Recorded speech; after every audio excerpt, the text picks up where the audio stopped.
regardless as to whether it's undergraduate or postgraduate level, then it is essential that you show the reader that you can effectively synthesize and go beyond mere description and summary. Hi there, thank you for finding my video. If you haven't already, please consider liking and subscribing. Leave any comments down below. In today's video, we're going to be covering the what, the when, the why and how surrounding synthesis. Please make sure you stick around throughout the entire video so we can discuss and undergo the key fundamentals behind what synthesis is, why we need synthesis, and how we're going to go about demonstrating it and showing your tutor that you can go beyond mere description and into higher order thinking skills such as synthesis. Without further ado, let's get started. So what exactly is synthesis? In order to understand what synthesis is, let's dive into Bloom's taxonomy and take a closer look. So along the top of this taxonomy you can see there are lower level thinking skills that span from knowledge to comprehension, whilst the higher order thinking skills span from application through analysis and synthesis all the way up to evaluation. So with this in mind, Bloom's taxonomy is a hierarchical model which is widely used within teaching and learning circles and provides varying domains, I should say, to what could be used to challenge the cognitive ability of the student. Now we have a basic understanding of what the taxonomy is. Let's look at synthesis within more depth and try and understand what is required of us when we need to synthesize within our work. So key words that we need to take note of here. Front and center: to change or create into something new. Synthesis and its basis is to change or create. For example, myoprotein synthesis is the creation of new muscle tissue. That is more of a biological example. Also, when we're looking to synthesize, another key word here is compiling information together in a different way. So when we're looking at compiling information together in an academic world, we need to be looking here at compiling different sources, different references, different texts that you can use to develop your argument more comprehensively. Later within this video, I will go into discussing how you can evidence synthesis by combining these different elements of research and different elements of reading that you have found, and how you will go about constructing this into a clear synthesis so your reader can identify that you have not just taken the first piece of research as an absolute, but you have also gone further to find other pieces of research and reading which interlink and intersupport one another, making for a much stronger argument. So what I'd like to do now is to provide you with a very quick recap of synthesis. So just to recapitulate on what we have covered, synthesis is to change or to create into something new. Now, before we can create or change something, we need to compile that information. We need to compile those journal articles and those books, those various different sources as denoted within the top right hand corner. We need to gather those different pieces and we need to read those. We need to make sure that we go through those different sources to pick out the key pieces of information and key arguments that we are going to meld together and to put forward within our work. Now, once we have this information, we need to make sure that synthesis is followed up by trying to piece together these different arguments, theories or concepts. Now, some of these journal articles may concur with each other, some of them may support each other's arguments, they may argue each other's arguments or theories or concepts, but that there is really important because that is a part of the reading process and that is a part of what synthesis is. Now, moving forward, once we have read the different journal articles, we need to make sure that the synthesis process, where we piece these pieces of literature and journals together, happens within a very structurally manner. Once you've picked out those relevant pieces of information from your different sources, you can then piece those and intertwine those together to make an overall synthesis or a paragraph within your work which has clear levels of coherency. A clear point that I think I should state is what synthesis isn't.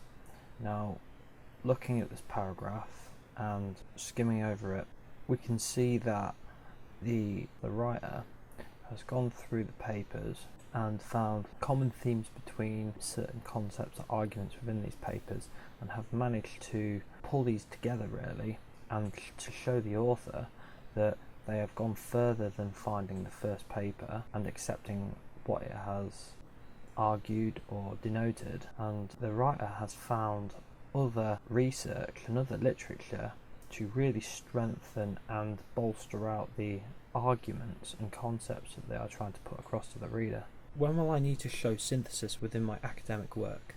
Synthesis can be demonstrated at varying points within your academic venture.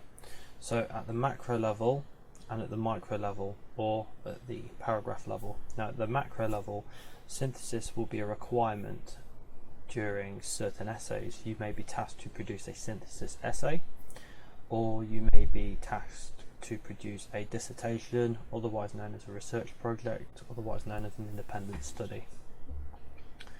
Now within the macro level, here we're looking at that literature review section where one will go about surveying and reviewing the literature on a given topic. Now synthesis will be required during this stage, as if it isn't implemented, the writing can become very summary based and very report based without a lot of academic or higher order thinking skills being implemented. Now at the micro level, or at that paragraph level, synthesis can also be introduced here as another tool to prevent the writer from becoming too summary and too description based, and also then showing the reader that they can go away, compile and find similarities or differences between different pieces of reading and research, and to show that they can compile and to create other ideas and meanings. Why should I use synthesis within my work? For the exact same reason why you have clicked on this video, because you want to improve your university or HE level work. With this, we need to understand that if you are seeking to achieve higher grades, including the 2-1 and the first class degree within your university work, regardless as to whether it's undergraduate or postgraduate level, then it is essential that you show the reader that you can effectively synthesize and go beyond mere description and summary. These higher grades, the upper 2-1 and the first class degree, are not representative of mere summary based work. How do I synthesize, and how can I show evidence of this to the reader? So within your academic work, it's quite easy to, if it goes unchallenged and unrecognised, to write very descriptive and very summary based. A lot of the work that I've reviewed, common theme that seems to appear is that we are very descriptive in how we portray specific detail. So on the screen you can see some clear examples that you may have used a lot throughout your own work. Author claimed this and they stated that, and this was argued, and Smith postulated this, and so it's very much report based. As a writer, here you are merely reporting on what Smith in 2018 found, and via reporting on what Smith found, it doesn't go into further detail, it doesn't bring about any higher order thinking skills. And it can look very much like so. So on the screen here you can see an example where Bedania, Dwyer and Heber in 2014 suggested the use of electronic nutrient databases as a fundamental component used for assessing an individual's total nutritional intake. The writer has gone away and found this piece of research, they have read the research, and here they are merely paraphrasing and summarising what the authors of that piece of research suggest. Now this is great because it's paraphrasing and summarisation. However, here again they are, with the examples above, they are merely reporting. They are merely reporting what these authors had said, or stated, or suggested, or argued, etc. Now some of you may be thinking, yeah, well, I do that, but I also go further to provide my own elaboration on the topic. Yep, and it may very well look very similar to this. Now, this is very good because here you're providing your own elaboration and you're bringing in your own writer's voice. However, it's still very much recall at this point. Now, when you start to bring in your own voice and your own understanding of the research, here you're actually moving up from knowledge to the comprehension level. Here you're starting to provide a basic understanding and an elaboration based on the reporting that you made prior. However, this is still very much at that lower order thinking skill level. Now, I urge caution really around writing like this, because it then moves on to this backwards and forth habit of here's X and Y research, this is what they found, move forward, and then it repeats, and your paragraphs and your writing style can become very, very, very repetitive, and it doesn't move away from the report style of writing.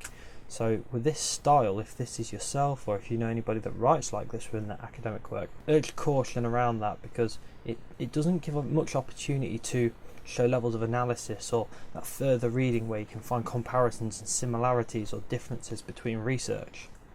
So if we take this paragraph and we break it down and we can narrate over this paragraph, we can see that the writer of this paragraph has gone away. They found a piece of research by Sargent et al. 2014, their first piece of research within that year, and they found that the main points were that low sleep quality and quantity were accrued by the sports performers within that study as a result of increased training demands and increased competition demands.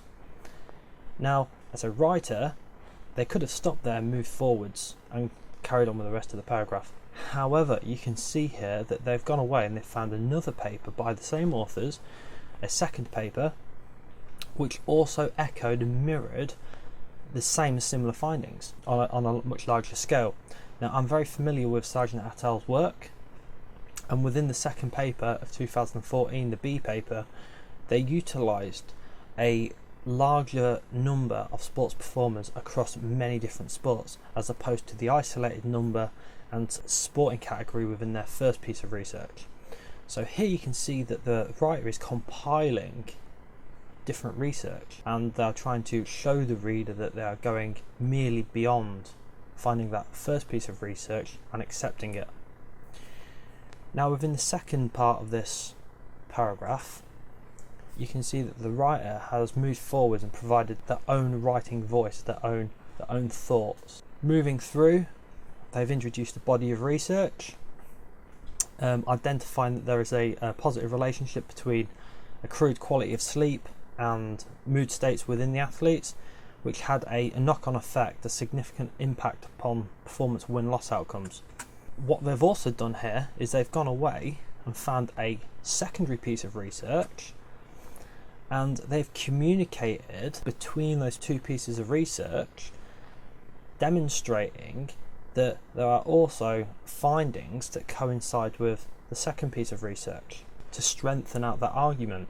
Provides strength, it provides evidence of further reading. So here we can see that the first author's work within 2018 coincides with Julif and others' work in 2018, making that argument more compelling. Here we can see synthesis in another way. So instead of providing the synthesis within the same citation, as you can see at the top of the screen, the writer has communicated this to make the point more explicit. If we move through the paragraph, we can also see that towards the end, the writer has also commented upon the methods that the authors have adopted, the researchers have adopted. Here, this isn't solely the synthesis level, but it is another higher order thinking skill, and that surrounds that of analysis, and more so critical analysis. So the main points here that have been identified and commented upon are the fact that the research was carried out during competition times, and by that way made the findings more valid. Now, what the writer here is demonstrating to the reader is that they have also gone into the research and critically analysed the methods in which the authors have adopted, and they have commented, providing merit towards the researchers by stating that by carrying this out during competition and not during other times of the year, this merits and provides strength to their methods that was used within the studies. This is quite important because within further work and future research, by identifying these methodological strengths and flaws, here you can provide another dynamic and another dimension to your writing. This will be compiled into another video, so keep an eye out for the critical analysis video, where I'll undergo and talk and discuss on how you can get better at critical analysis, what critical analysis is, how you can critically analyse research, and again how you can go about demonstrating those levels of critical analysis to your reader, to your lecturer or your tutor, and how this will benefit your writing styles within future development. Now you should have a greater understanding and comprehensive knowledge surrounding what synthesis is and how to carry it out. If you found this video informative, please like, please subscribe, and I'll see you all next time.